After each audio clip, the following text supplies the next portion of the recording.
નમસ્કાર, આપ જોઈ રહ્યા છો પાટનગર નેટવર્ક ન્યૂઝ. આપની સાથે હું છું મોનિકા. બુલેટિનમાં મહત્વના સમાચાર પર નજર કરીએ તો ગીર પૂર્વ વન વિભાગે વન્યજીવોની પજવણી અને ગેરકાયદે પ્રવૃત્તિઓ સામે કડક કાર્યવાહી કરી છે. છેલ્લા 4 મહિનામાં કુલ 75 ગુના નોંધી 13 લાખથી વધુનો દંડ ફટકાર્યો છે.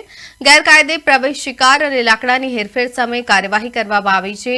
વન વિભાગે સિંહ સહિતના વન્યજીવોની પજવણી કરનારાઓ સામે કડક પગલાં લેવાની ચેતવણી આપી છે. दंड वसूलવામાં આવે છે.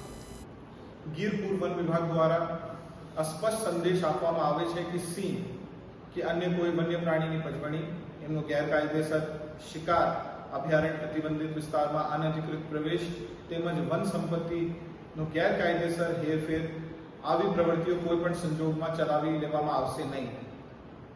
ગીર પૂર્વ વન વિભાગ દ્વારા જાહેર જનતાને અપીલ કરવામાં આવે છે કે આપણી આસપાસ કોઈ વ્યક્તિ વન્ય પ્રાણી પજવણી, ગેરકાયદેસર પ્રવેશ, પ્રતિબંધિત જંગલ વિસ્તારમાં અનધિકૃત પ્રવેશ, લાકડાની ગેરકાયદેસર હેરફેર કે અન્ય કોઈ વન તથા વન્યજીવ સંબંધિત ગેરકાયદેસર પ્રવૃત્તિ કરતો જોવા મળે તો તેની સ્થાનિક સ્ટાફને જાણ કરે. સાથે સોશિયલ મીડિયા પર સિંહ કે અન્ય વન્ય પ્રાણીની પજવણી, ગેરકાયદેસર સિંહ દર્શન, પ્રતિબંધિત વિસ્તારમાં પ્રવેશ તથા શિકાર સંબંધિત કોઈ પણ રીલ, ફોટો કે વિડીયો જોવા મળે તો તેમની માહિતી તાત્કાલિક વન વિભાગને પહોંચાડવા માટે વિનંતી છે. વન્યજીવ અને વન્ય સંપત્તિનું સંરક્ષણ એ આપ સૌની જવાબદારી છે. આભાર.